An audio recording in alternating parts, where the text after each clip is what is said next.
기도합니다. 성령 하나님, 우리가 말씀 듣길 원합니다. 우리에게 말씀하옵소서. 예수님의 이름으로 기도합니다. 아멘. 할렐루야. 우리 앞뒤 옆 사람에게 인사하겠습니다. 당신 얼굴을 보니 하나님의 얼굴이 보입니다. 자, 뒤에도 하세요. 뒤에도. 앞에만 하지 마세요. 자, 다시 한번. 당신 얼굴을 보니 하나님의 얼굴이 보입니다. 할렐루야. 자, 마지막. 진정으로. 당신은 진주 같은 존재입니다. 할렐루야. 오늘 말씀 누가복음 10장 25절에서 37절까지 말씀입니다. 제목은 자비를 베푼 자. 자비를 베푼 자.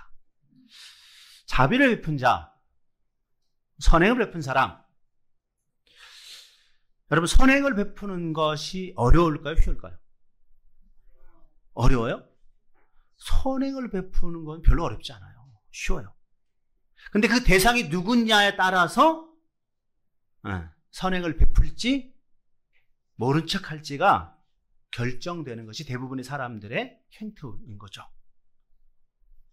스스로 정한 경계가 있습니다. 그래서 이 사람은 내 편, 이 사람은 남의 편.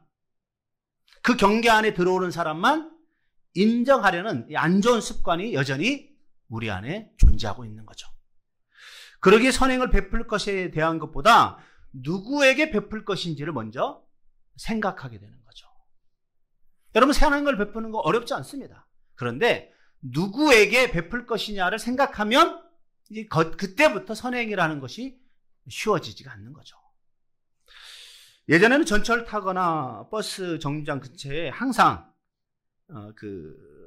이제 바구니를 이렇게 해가지고 도와주세요. 그렇게 무릎 꿇고 이렇게 고개도 안 숙이고 들지도 않고 뭐 이런 사람이 있어요. 그래서 500원짜리 동전 탁 하면 이제 알아요. 귀신같이.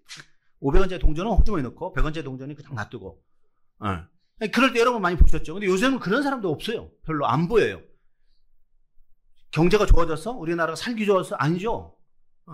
이 도시 미관을 해친다고 그런 사람들 다 정리하고 치우니까 안 보이는 거예요. 예전에는 지하철에도 얼마나 많았었습니까? 그죠?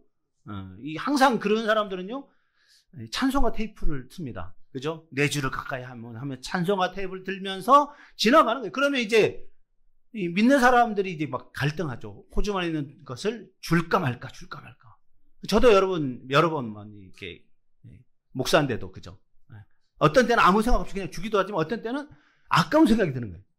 그러니까 대상이 누구냐에 따라서. 그리고 아까운 생각이 들 때 어떤 때 들었냐면 어느 날 텔레비전에서 뉴스에 그 사람들 뒤에는 조직이 있다. 그래서 그 사람들이 해도 그 사람들한테 가는 게 아니라 돈을 뺏고 뭐 이런 얘기를 딱 들으면 그 다음 날은 이제 주기가 싫어지는 거예요. 왜냐하면 줘봐야 안 되고 뭐 이런. 그러니까 선행을 베푸는 건 결코 쉽지 않습니다. 대상이 누구냐에 따라서. 유대인 신학자인 마틴 부버는 나와 너라는 책에서 모든 인간관계가 나와 너가 아닌 나와 그것의 관계로 전락해버렸다고 진단합니다. 상대를 목적이 아닌 수단으로 바라본다는 거죠. 나와 너 사이를 구분짓고 나누려고 하는 것. 이것이 인간의 타락이 가져온 결과라는 것입니다. 여기에는 교회도 목회자도 성도도 누구도 예외가 없다는 것이죠. 여러분, 이성적으로는 공감이 되지만 정서적으로나 감성적으로 인간의 이웃에게 자비를 베풀기 무척 어렵습니다. 아니, 불가능할 수 있습니다. 그러기에 조건 없는 관계를 형성하지 못한다는 거죠. 자신이 직접 만들어 온 경계를 뛰어넘는 자비란 결코 쉽지 않기 때문에. 여러분 어떻습니까? 자, 질문합니다. 여러분 속으로 대답하세요. 속으로. 여러분에게 손해를 끼친 사람이 이웃이 될 수 있습니까? 여러분을 불편하게 하는 사람이 이웃이 될 수 있습니까? 사회적으로 또는 종교적으로 낙인 찍힌 사람의 이웃이 될 수 있습니까?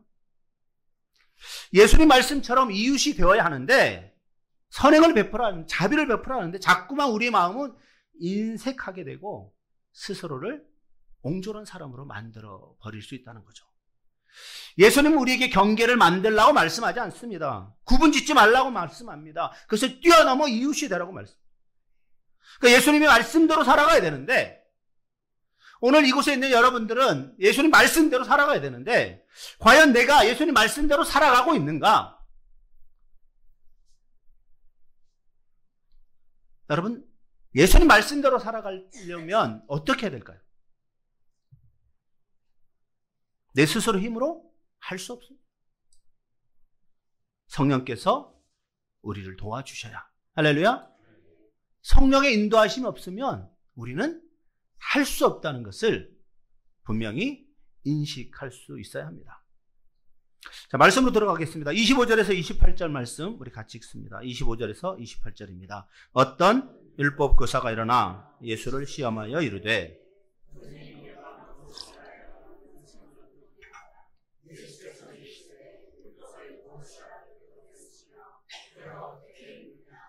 대답하여 이르되 내 마음을 다하며 목숨을 다하며 힘을 다하며 뜻을 다하여 주 너의 하나님을 사랑하고 또한 내 이웃을 내 자신같이 사랑하라 하였나이다. 예수께서 이르시되 내 대답이 옳도다. 이를 행하라. 그러면 살리라 하시니. 아멘. 자, 율법교사가 예수님을 시험하기 위해서 내가 무엇을 하여야 영생을 얻으리까? 라고 질문합니다. 여러분, 모르고 물어보는 건 부끄러운 게 아니죠. 잘못된 것이 아니죠. 근데 율법교사는 모르게 물어보고 있습니까? 아니죠. 알면서 시험하기 위해서 물어보고 있다라고 말씀하고 있습니다. 이 율법교사는 영생이란 인간의 노력에 의해서 얻어진다라는 생각을 하고 있는 사람이에요. 그러니까 영생을 얻기에 합당한 선행이 무엇인지 물어보고 있는 거죠. 그런데 누가복음 18장을 보면요, 이 부자 관리에 대한 이야기도 나옵니다. 그 부자 관리도 예수님께 이렇게 이야기합니다. 내가 무엇을 하여야 영생을 얻으리까? 내가 어려서부터 율법을 잘 알고 율법에서 말씀하라는 거 다 행했습니다. 그런데 내가 더 이상 무엇을 해야 영생을 얻으리까? 근데 요한복음 17장을 보면요, 이렇게 말을 합니다. 영생은 곧 유일하신 참 하나님과 그가 보내신 자 예수 그리스도를 아는 것이니이다. 할렐루야. 하나님을 알고 또한 예수님을 아는 것, 그것은 단순히 아는 것 그 이상을 뛰어넘는 믿음으로 받아들이는 것을 의미하는 거죠. 그러니 이미 예수님을 통해서 하나님 나라가 임하였기에 예수님을 믿는 자들은 그 영생을 누리며 살아가게 되는 것입니다. 할렐루야. 그러니까 뭐예요? 영생은 주어지는 것이 아니라 내 스스로에 의해서 얻어지는 것이 아니라 하나님의 은혜로 주어지는 것, 그것을 믿음으로 받아들이는 것, 그것을 예수님은 수차례 수도 없이 말씀하셨는데 사람들은 그것을 받아들일 수가 없는 거죠. 왜? 많은 사람들은요, 주고받는 것에 길들여 있습니다. 사람들이 나에게 친절하게 대하는 것은 뭔가 이유가 있다라고 생각합니다. 아무런 조건 없이 대가 없이 나에게 친절을 베풀지 않는다라고 생각하는 것이 대부분의 사람들의 생각입니다. 그런데 성경은요, 안 그렇다는 거죠. 하나님은 어떤 조건 없이 우리를 사랑하십니다. 할렐루야. 예수님도 어떤 조건 없이 세상 사람들을 사랑하셨습니다. 예수님은 자기에게 찾아온 사람들, 수많은 병자들, 귀신 들린 사람들, 어렵고 힘든 자들을 한 번도 외면한 적이 없으십니다. 조건 없이 대가 없이 그들을 사랑하셨고 그들을 치유해 주셨다는 거죠. 여러분, 이것이 하나님의 사랑이고 예수님의 사랑이라는 거죠. 자, 그러면 우리는, 나는 과연 그 예수님의 사랑을 알면서도 어떻게 살아가고 있는가? 예수님은 영생에 대한 대답이신 그에게 또 다른 질문합니다. 율법에 무엇이라 기록되었으며 내가 어떻게 읽느냐? 여기서 말하는 율법이란 유대인들이 알고 믿고 있었던 구약 성경을 가리키는 관습적인 표현을 말합니다. 그러니 율법에 영생의 원리가 담겨 있다는 거죠. 쉽게 말하면 율법을 행하면 구원을 얻는다는 거죠. 자, 그런데 인간의 율법을 다 지킬 수 있을까요? 성경에 있는 모든 것들, 이게 너무 많으니까 이거 다 빼고 10가지 계명 여러분 지킬 수 있습니까? 10계명, 나는 10계명을 확실하게 지킬 수 있다. 자신할 수 있나요? 속으로 대답했어요. 속으로. 겉으로 하지 마시고 속으로. 혹시 옆에서 들으면 안 되니까. 그죠? 여러분 10가지 계명 다 지킬 수 있나요? 저는 못합니다. 어렵기 때문에 못하는 것이 아니라 제 마음이 가끔씩 흔들리기 때문에. 내 의지로는 할 수 없어요. 내 생각으로는 할 수 없습니다. 쉽게 말하면 성경에 10가지 계명 중에 여러 가지 많이 있지만 내 이웃의 것을 탐내지 말라. 이런 말도 있죠. 자, 그럼 여러분 이웃의 것을 안 탐냅니까? 이웃이 좋은 거 갖고 있으면, 예를 들면 마세라티라든가 뭐 이런 비싼 고급차 탁하면, 우와, 멋있다. 이렇게 안 합니까? 하잖아요. 그리고, 멋진 사람들 보면, 와, 멋있다. 하면서 속으로 어떤 그런 마음이 없나요? 있잖아요. 탐내지 않는 것, 우리는 다 탐을 냅니다. 그런데, 입 밖으로는 말을 못 하는 거죠. 속으로만, 아, 멋있다. 나도 갖고 싶다. 하지만, 나 생황이 안 되니까, 형편이 안 되니까, 그냥 말만 안 할 뿐이에요. 우리는 10가지 계명도 다 지키지 못하는 사람입니다. 근데 예수님께서 율법교사에게 뭐라고 얘기합니까? 이 모든 것을 다 지키면 구원을 얻을 수 있다라고 이 율법교사가 이야기하고 있는 거예요. 그런데 그것을 지킬 수가 없음을 예수님은 또한 이야기하시는 거죠. 그래서 예수님은 요한복음 5장에 이렇게 이야기합니다. 너희가 성경에서 영생을 얻는 줄 생각하고 성경을 연구하거니와 이 성경이 곧 내게 대하여 증언하는 것이라. 그러나 너희가 영생을 얻기 위하여 내게 오기를 원하지 아니하는도다. 자, 무슨 말입니까? 누구에게 영생이 있다는 거예요? 예수님께 영생이 있다는 거예요. 예수님을 믿으면 영생을 소유하고 살아갈 수 있다는 거예요. 그런데 사람들이 예수님께 온다고 안 온다고요? 안 온다는 거예요. 예수님 안 믿는다는 거예요. 왜? 예수님이 아닌 다른 것을 믿고 싶거든요. 다른 뭔가를 먹고 싶거든요. 눈에 보이는 뭔가가 자기에게 평안을 주고 행복 준다라고 착각하고 있기 때문에. 그래서 율법의 핵심에 대해서 율법교사가 이렇게 얘기합니다. 내 마음을 다하며 목숨을 다하며 힘을 다하며 뜻을 다하여 주 너희 하나님을 사랑하고 또한 내 이웃을 내 자신같이 사랑하라. 자, 그러자 예수님은 뭐라고 얘기합니까?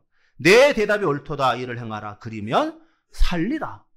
여러분, 질문과 대답이요 계속해서 이어지지 않습니다. 내 대답이 옳도다. 이를 행하라. 그러면 살리라. 아, 내가 율법의 핵심을 잘 알고 있구나. 그래. 그러니까 너가 영생을 얻었다. 이렇게 말씀하지 않습니다. 이것을 행하라. 알고 있는 것으로만 그치지 말라는 것이죠. 행동으로 옮기라는 거예요.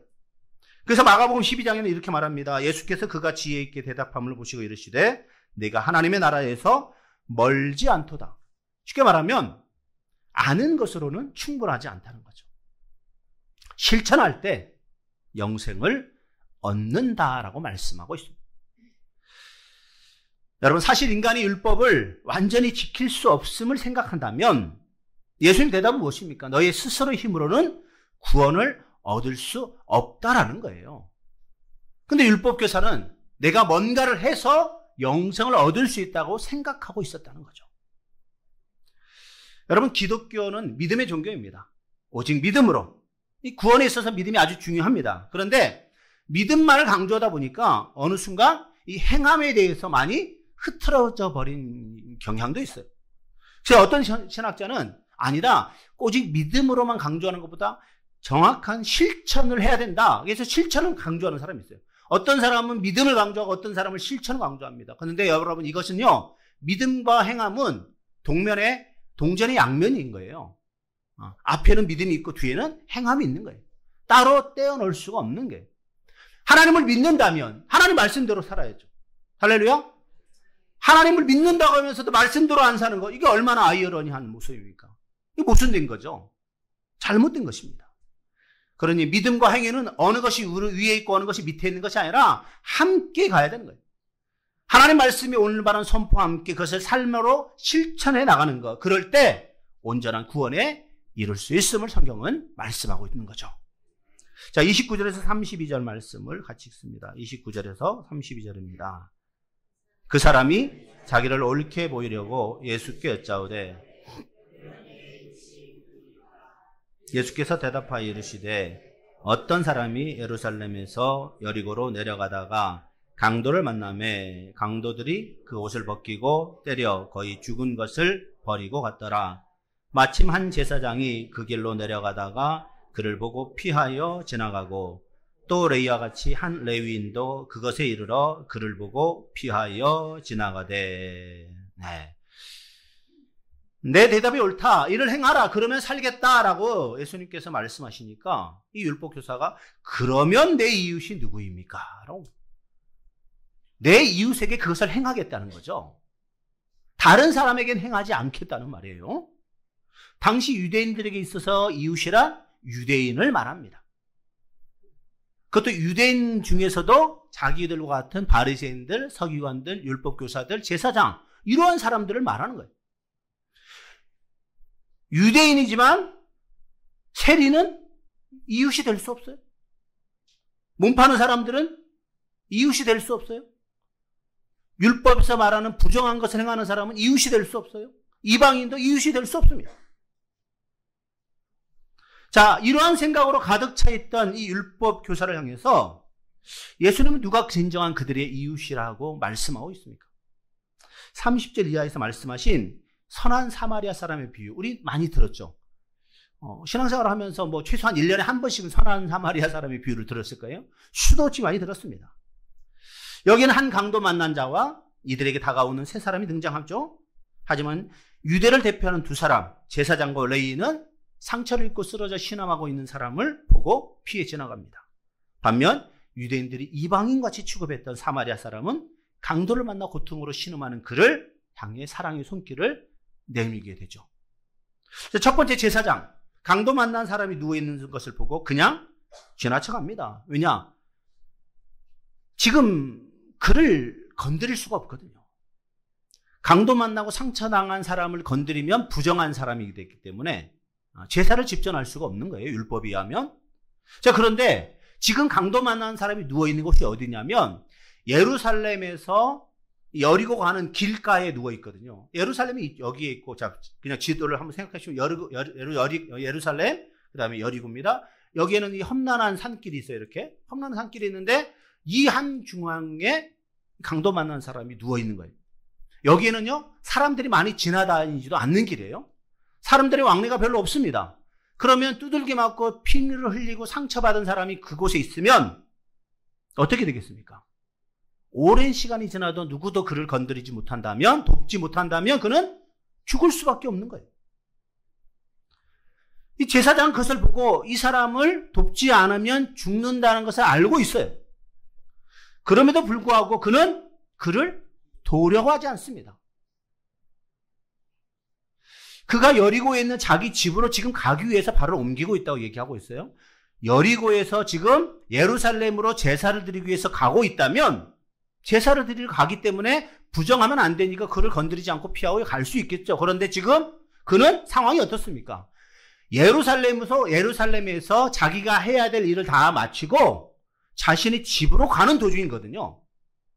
그러니까 집으로 가는 도중에 그를 만나서 그를 도와주더라도 부정한 몸이 되면 일주일 후에 다시 정결의식을 통해서 제사를 집전할 수가 있는 거예요. 그러니까 이 사람은 뭐예요? 변명의 여지가 없는 거죠. 그냥 귀찮아서 못 본 척 외면하고 지나가 버린 것밖에 없는 거예요. 근데 제사장이 누굽니까? 이스라엘 백성들에게 하나님 말씀대로 살아야 된다고 가르치는 사람 아닙니까? 근데 그 사람이 말씀과 전혀 상관없는 삶을 보여주고 있는 거예요. 자, 두 번째, 레위인입니다. 하나님과 백성에게 봉사하기 위해서 성별된 지파의 사람들입니다. 그들은 성전을 관리합니다. 예물을 관리합니다. 그리고 성전을 청결하게 만들고 제사에 관련된 모든 일을 도맡아 하는 사람입니다. 그런 그의 눈에 강도 맞는 자가 거의 죽은 것처럼 되어 있는 모습이 들어옵니다. 그런데 이 또한 피하여 갑니다. 물론 제사장처럼 자신의 몸을 정결하게 만들어야 하는 의무가 있지만 율법에는요, 도움을 필요로 하는 이웃을 거절하지 말라라는 말씀이 있거든요. 자, 그러면 그 또한 여리고로 가는 도중이었기에 충분히 그의 상태를 파악하고 도와줘야 하는데 그렇지 않았다는 거죠. 제사장과 레위, 충분히 도와줄 만한 사람이 안 도와주고 있다는 거예요. 여러분의 이웃은 누구입니까? 나에게 호감을 가진 사람? 나에게 먹을 것을 잘 사주는 사람? 나를 친절하게 대해주는 사람? 그 사람이 이웃입니까? 율법교사는 내 이웃이 누구이니까 물었을 때 예수님은 누가 강도 만난 자의 이웃이 되겠느냐라고 질문합니다. 이것은 이웃의 개념을 뒤집어 버리는 거죠. 나에게 호의를 베푸고 나에게 도움을 주고 나에게 잘해주는 사람이 아니라 나의 도움을 필요로 하는 사람이 이웃이라는 거예요. 여러분, 제사장과 레위인은 강도 만난 자를 보고 피하여 갔습니다. 물론 그들의 입장 충분히 이해할 수 있습니다. 그런데 율법에서 말하는, 하나님 말씀에서 말하는 하나님이 기뻐하는 삶이 무엇입니까? 어렵고 힘든 자, 강도 만난 자, 상처받고 고통당한 자를 외면하는 것이 하나님의 뜻입니까? 그런 하나님이라면 우리 믿지 말아야죠. 근데 하나님은 그런 분이 아니잖아요. 가난하고 소외되고 헐벗고 어려운 자들을 도와주는 것이 하나님의 뜻 아닙니까? 할렐루야. 그러기에 이 제사장과 레위인은 어떠한 변명도 할 수가 없는 거예요. 하나님을 알면서 하면서, 하나님을 믿는다고 하면서 하나님과 전혀 상관없는 삶의 모습을 보이고 있잖아요. 여러분, 하나님이 기뻐하는 것은요, 풍성한 재물을 바치는 것을 원하지 않습니다. 성경은 하나님은 공의를 행하며 인자를 사랑하는 것을 기뻐하신다고 말씀합니다.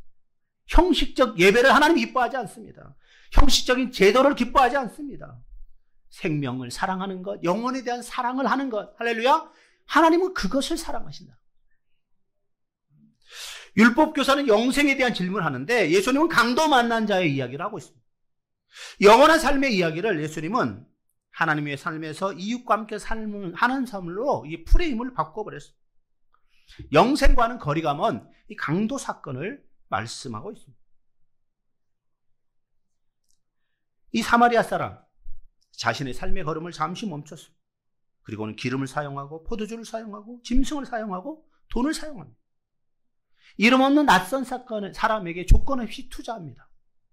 회수할 가능성이 1도 없는데 말입니다. 여러분, 이것은 하나님의 사랑으로 충만할 때만 가능한 일임을 예수님은 오늘 우리에게 말씀하고 있습니다.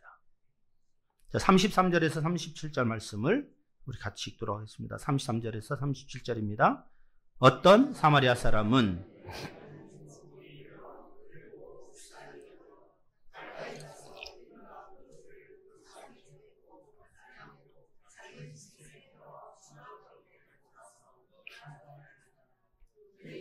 그가 주막 주인에게 데나리온 2를 내어주며 이르되 이 사람을 돌보아 주라.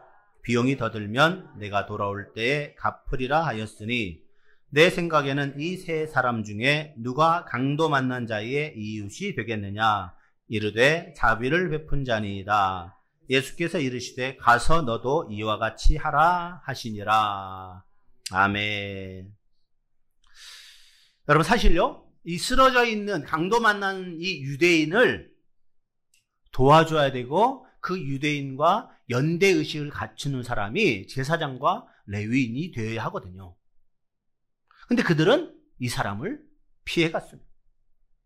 그런데 이 사람을 피해갈 근거를 갖고 있는 사마리아 사람은 오히려 불쌍히 여기고 있다는 거죠. 제사장도 레위인도 강도 만난 자를 보고 피하여 갔는데 사마리아 사람은 그를 보고 불쌍히 여겼다는 거죠. 사마리아 사람은 그의 얼굴을 보았습니다. 그의 눈빛을 보았습니다. 그의 표정을 보았습니다. 고난당한 자의 얼굴에서 하나님의 얼굴을 보았다는 거죠. 그렇습니다. 하나님의 마음은 피하여 지나가는 마음이 아닌 줄 믿습니다. 보고 불쌍히 여기는 마음, 그 마음이 바로 하나님의 마음이죠. 여러분, 이런 마음이 있을 때 사랑의 실천이 일어나게 될 줄 믿습니다. 왜냐하면 하나님도 온 인류를 불쌍히 여겼기에 당신의 독생자 예수 그리스도를 이 땅에 보내주셨으며 예수님께서 이 땅에 계실 때 사람들을 불쌍히 여기셨기에 날마다 은혜와 사랑을 베푸셨다는 거죠. 이 사마리아 사람은 이 강도 만난 사람을 단지 불쌍히 여기는 것으로 그치지 않았습니다. 급한 대로 자신이 갖고 있는 것으로 치료합니다. 기름으로 포도주로, 그리고는 그를 주막으로 데리고 왔습니다. 그리고 자신의 돈을 주막 주인에게 이야기합니다. 그리고는 돌보줘라. 그가 나을 때까지 내가 준 돈이 모자랄 것이고 더 들 것인데 내가 돌아와서 정산하겠다. 여러분, 주막 주인에게 그 강도 만난 사람을 맡기고 돌볼 수 있도록 하고 돈을 주고 여기까지 할 수 있는 사람은 많아요. 그죠? 그래, 여기까지. 그리고는 그가 어떻게 되든지 말든 나와 상관없는 사람이니까 그래, 내가 하나님의 사랑으로 여기까지는 할 수 있어. 그런데 자신의 일을 다 마치고 다시 이곳에 돌아와서 그의 상태를 살피겠다. 여러분, 이건 결코 쉽지 않거든요. 여러분, 이것은요, 경계를 허물어뜨리는 거예요. 그래, 내가 말씀대로 도와줘야 되는데, 이웃을 사랑해야 되는데, 그래, 내가 이 정도까지 하겠다. 이건 우리들의 생각 속에 있습니다. 그렇죠? 난 이 정도까지 돕겠다. 그런데 그 사람이 어떻게 하느냐에 따라서 내가 그것을 더 돕든지 더 돕지 않든지 결정하는, 대부분의 사람들이 그렇게 하거든요. 그런데 이 사마리아 사람은 어떻게 합니까? 돌아오지 않아도 되는데, 굳이 돌아와서 그 사람이 지금 잘 살고 있는지 건강한지 확인하지 않아도 되는데, 확인하지 않아도 누가 뭐라 할 사람이 없는데, 내가 일을 마치고 반드시 돌아와서 정산하겠다, 다시 살펴보겠다라고 약속합니다. 여러분, 이것이 바로 진정한 하나님의 사랑이라. 사랑은요, 일회성으로 그치면 안 됩니다. 지속적인 돌봄과 배려가 있어야 하는 거죠.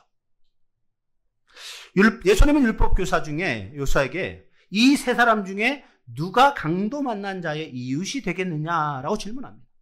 누가 이 세 사람 중에 강도 만난 자의 이웃이냐? 자, 그러면 율법교사는 뭐라고 대답해야 됩니까? 네, 사마리아 사람입니다. 이렇게 대답해야 이게 정상이잖아요. 근데 율법교사는 차마 그 대답을 할 수 없습니다. 왜냐? 사마리아 사람은 이웃이 아니다라는 마음으로 가득 차 있기 때문에. 사마리아 사람은 원수는 될 수 있지만 이웃은 될 수 없다라는 생각을 가지고 있기에. 여러분, 이것을 버리지 못하면 절대로 그의 대답은 사마리아 사람이라고 나올 수가 없는 거죠. 그래서 적절하게 마음으로 타협합니다. 자비를 베푼 자니이다. 인정할 수가 없는 거예요. 사마리아 사람, 내가 볼 때, 우리가 볼 때, 유대인이 볼 때 사마리아 사람은 이방인 같은 사람이고 개돼지처럼 취급을 해야 되는 사람인데, 그 사람이 어떻게 내 이웃, 아니 강도 만난 자의 이웃이 그 사람이라고 인정할 수가 없는 거예요. 여러분, 오늘 우리의 삶에도 이러한 모습들이 여전히 존재하고 있음을 알아야 합니다. 여러분의 생각 속에 이 사람은 아니다라고 생각하는 것들이 있다면 여러분, 그것을 깨트려야 합니다. 그러한 마음으로 계속 차 있다면 예수님은 우리의 기도에 응답하지 않는다는 거죠. 주기도문에 나온 내용 중에 무엇입니까? 내가 다른 사람을 용서한 것처럼 나의 죄를 용서하여 주시고, 우리가 우리에게 잘못한 사람을 용서하여 준 것처럼 우리 죄를 용서하여 주시고. 근데 우리는요, 하나님께 기도할 때 나를 용서해달라고, 나의 죄를 용서해달라고 기도합니다. 그런데 나에게 힘들게 하고 나를 어렵게 하고 나를 귀찮게 하고 그 사람을 용서를 잘 안 해요. 그러면서 하나님께 나를 용서해달라고. 여러분, 이게 모순이라는 거죠. 그래서 예수님이 기도를 가르쳐 주셨잖아요. 내가 하나님으로부터 온전한 용서를 받으려면 내 주변에 있는 사람을 용서할 줄 알아야 돼요. 내 마음에 안 들지라도, 내 생각에 미치지 못할지라도, 할렐루야, 그것이 하나님의 마음이고 하나님의 사랑이라는 거예요. 자, 사마리아 사람입니다라고 대답하지 못하고 자비를 베푼 자니이다라고 억지로 대답한 율법교사에게 예수님이 뭐라고 말씀하십니까? 가서 너도 이와 같이 하라. 가서 너도 이와 같이 하라. 입술로만 율법을 가르치지 말라는 거예요. 행동으로 옮기라는 거예요. 당시 이스라엘 사람들은 로마 제국의 나라를 빼앗겼고 온갖 압력과 폭력과 압제에 시달리고 있었습니다.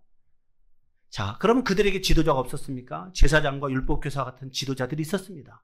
그런데 그들은 백성들에게 조금의 위로함도 될 수 없었습니다. 왜? 그들은 오히려 백성들을 위용해 먹는 사람에 불과했다는 거죠. 하나님을 섬긴다고 하면서 백성들의 어려운 삶을 외면했던 사람이 당시 율법교사, 제사장과 레위 사람들이었습니다.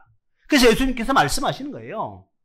너의 주변에 강도 맞는 사람들이 수두룩 빽빽하게 있는데 왜 모른 척 하느냐? 왜 외면하느냐? 그를 도와줘라. 가서 너도 돕는 사람이 되어라. 라고 말씀합니다. 여러분, 신앙은요, 머리로만 이해하는 것이 아니에요. 행동으로 옮겨야 되는 거예요. 할렐루야? 행동으로 옮기지 못하면 온전한 신앙생활이라고 할 수 없습니다. 자, 오늘 말씀을 통해서 우리가 생각해 봐야 할 것이 있습니다.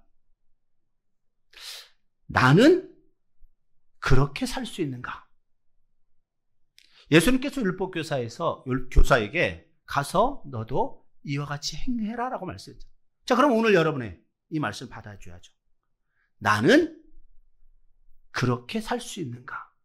사마리아 사람처럼 나와 조금의 이해관계도 없는 사람을, 아니 평상시 원수라고 생각했던 사람을 사랑하고 돌보아 줄 수 있는가? 그들이 목마를 때 먹을 것을 주고 힘들어할 때 마실 것을 줄 수가 있는 사람인가? 어려운 상황에 떨어진 이웃을 돌보는 것 분명 바르고 마땅한 일입니다. 옳은 일입니다. 그런데 우리는 그러한 착한 일을 따라 하려고 하지 않습니다. 왜냐? 내 마음이 동하지가 않으니까.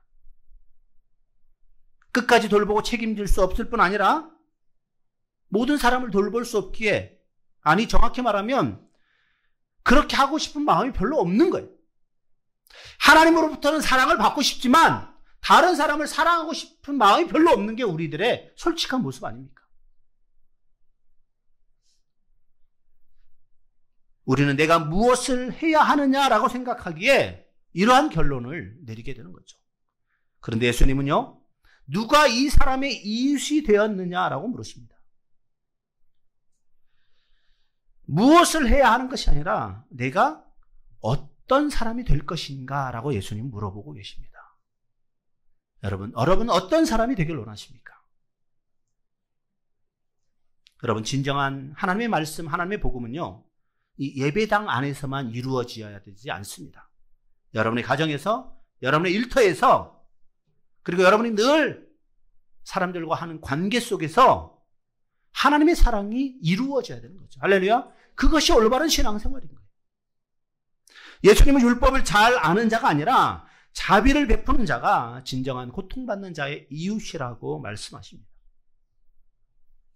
여러분, 우리는 누구를 이웃으로 삼을지 고민하기보다 먼저 내가 누군가의 선한 이웃이 되어야 한다라는 이 하나님의 부르심 앞에 올바로 설 수 있어야 합니다.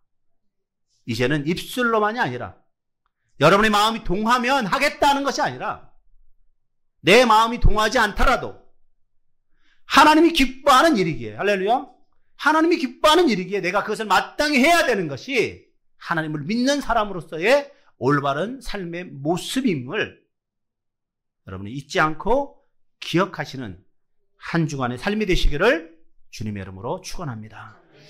이제 우리 함께 기도하기를 원합니다. 나는 과연 제사장 같은 삶을 살고 있는가? 레위인 같은 삶을 살고 있는가? 아니, 사마리아 사람처럼 살아가고 있는가? 나는 과연 누구의 이웃인가? 내 이웃이 누구인가? 내가 스스로 판단하고 재단하는 것이 아니라 하나님 말씀 앞에, 하나님, 내가 진정한 이웃의 모습, 하나님의 사랑을 나타내는 자로 살기를 원합니다. 여러분, 지금 함께 기도할 때 여러분의 머릿속에 떠오르는 사람들 있을 거예요. 나를 힘들게 했던 사람들, 내가 보기 싫은 사람들, 그 사람이 여러분의 이웃임을 여러분 기억하시기 바랍니다. 그리고 다시금 여러분의 마음을 열어 그를 하나님의 사랑으로 품어 안을 수 있는 그러한 믿음의 사람들로 될 수 있도록 우리가 이번 시간 한번 그러한 결단하는 기도를 드렸으면 좋겠습니다. 함께 기도하겠습니다. 하나님 아버지, 감사합니다. 주님, 우리 마음을 살펴주시고 우리를 하나님 기뻐하는 삶의 모습으로 인도하여 주시기를 원합니다. 하나님, 나의 부족하고 연약함을 하나님께 아뢰옵니다. 하나님, 내 생각과 내 뜻으로 판단하지 않게 하시고 하나님이 원하는 삶의 모습을 살아갈 수 있도록 내 의지를 내려놓게 하시고 내 계획을 내려놓게 하시고 내 판단을 내려놓게 하시고 오직 말씀에 의지하여 살아갈 수 있도록 주님, 우리 성도들 한 사람 한 사람을 그렇게 인도하여 주시옵소서. 예수님의 이름으로 기도드립니다. 아멘.